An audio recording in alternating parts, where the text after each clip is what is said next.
channel community and everybody out there watching on YouTube, in the YouTube lands, whatever you want to call it. I don't know.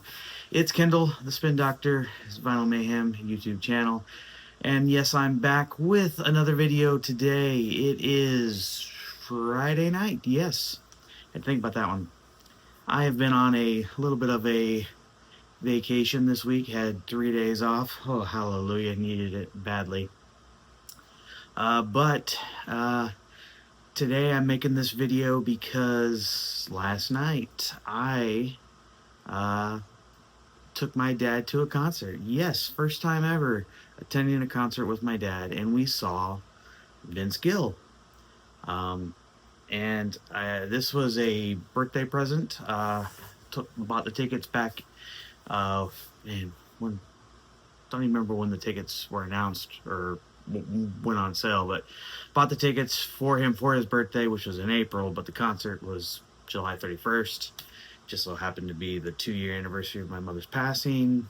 So anyway, but thought it would be an awesome thing to do. My dad had actually said been 50 years since he'd even been to a concert.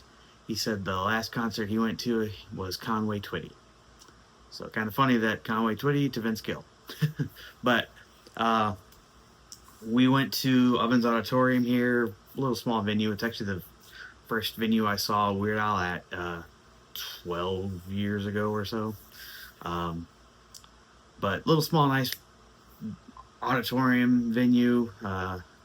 You know, it was nice that it was indoors, especially since it rained yesterday. It's also been 100 degrees. So that was nice. You know, nice seating, air conditioning, comfortable. Parking's not terrible, easy to get in and out of. Also, it's like 10 minutes from my house, if that. So that's always a great perk as well.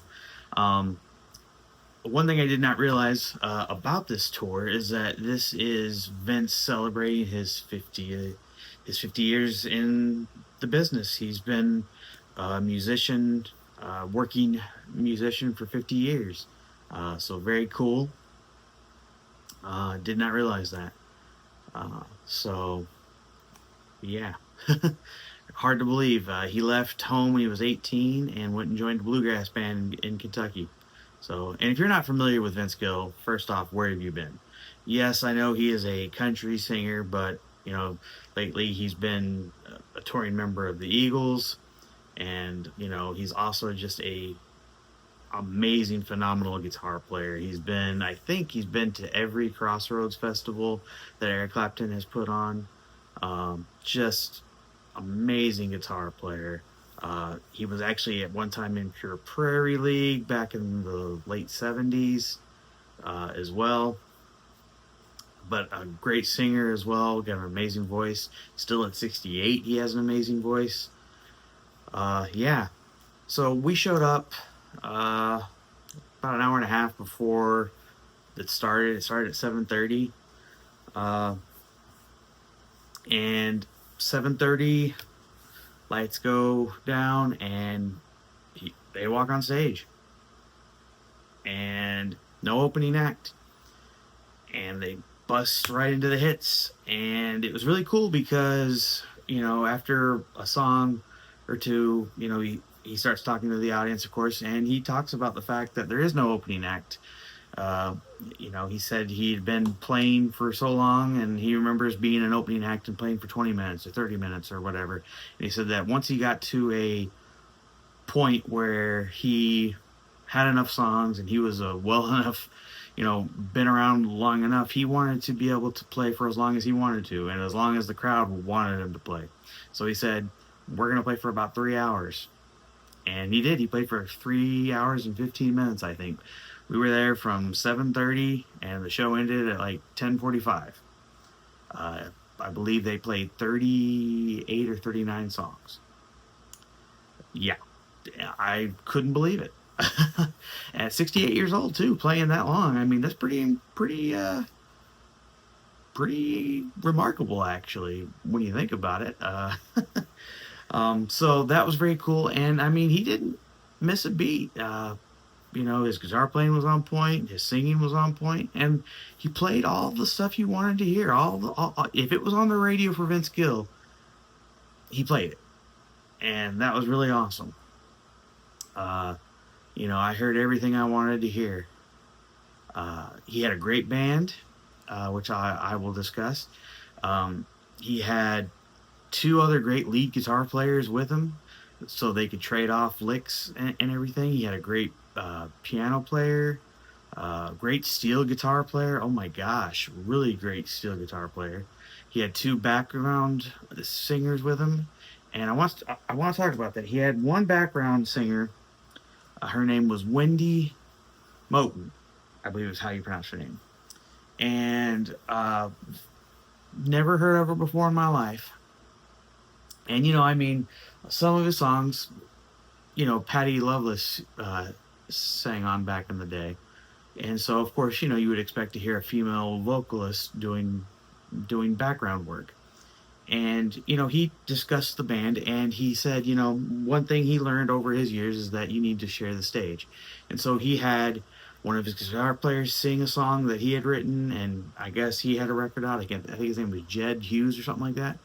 And then he let Wendy sing a song, and she sang "Ode to Billy Joe," which that obviously is a classic song, classic song from 1967, I believe, by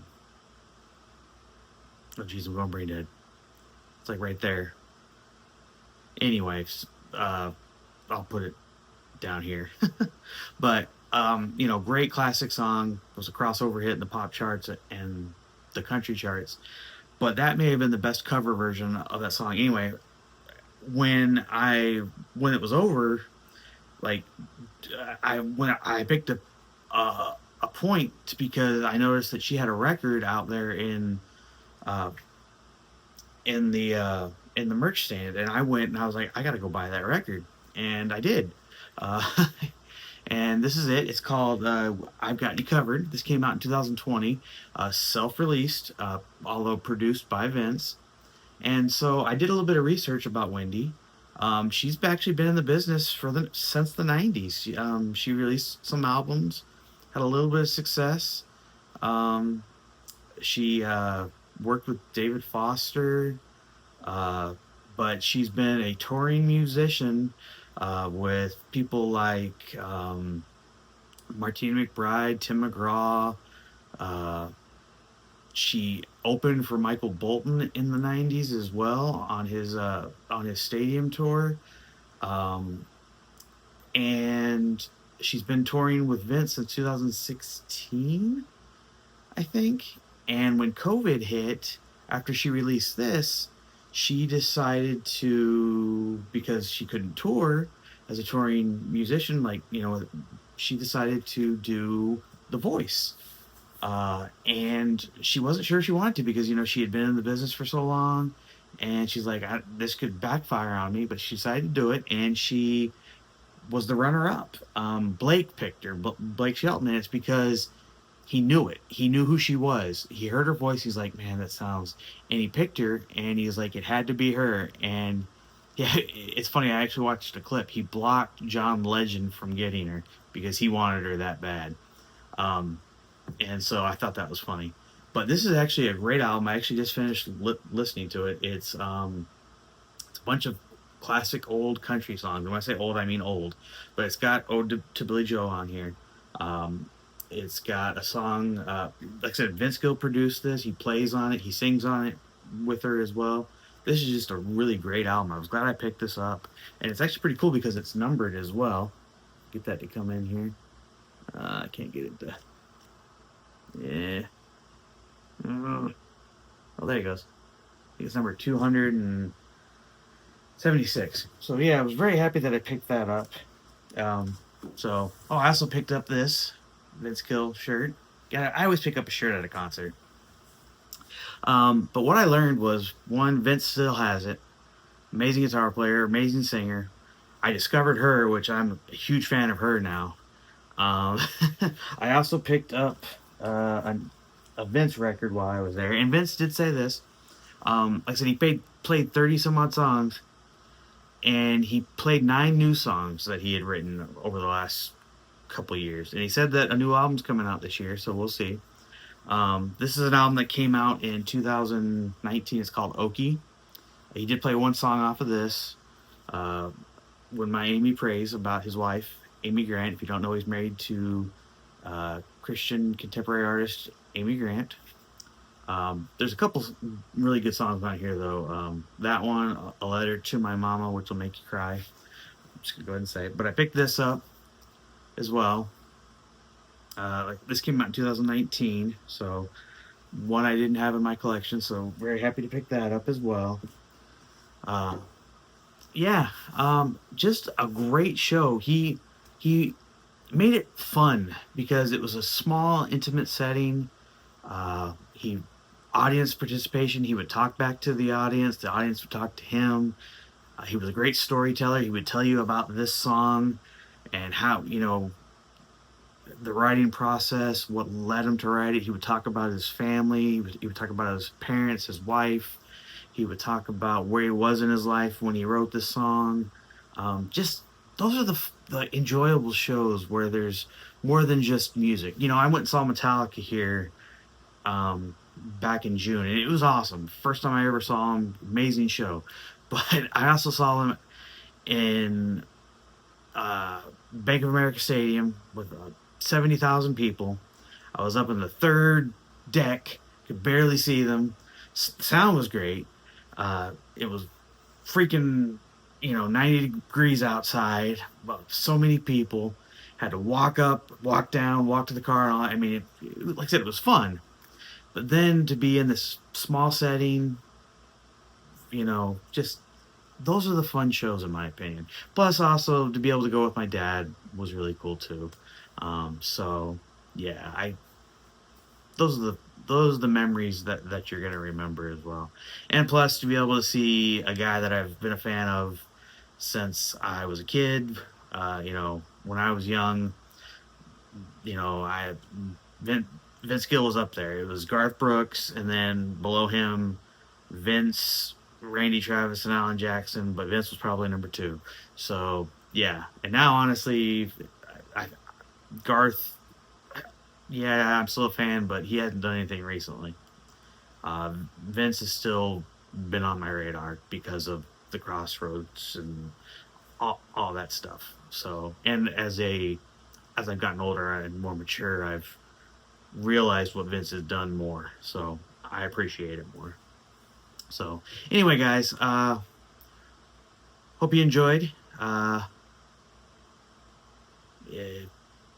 that was my review of the concert. It was just a lot of fun, and the tour is almost over. So if you didn't get out and see him, too bad. I'm sorry.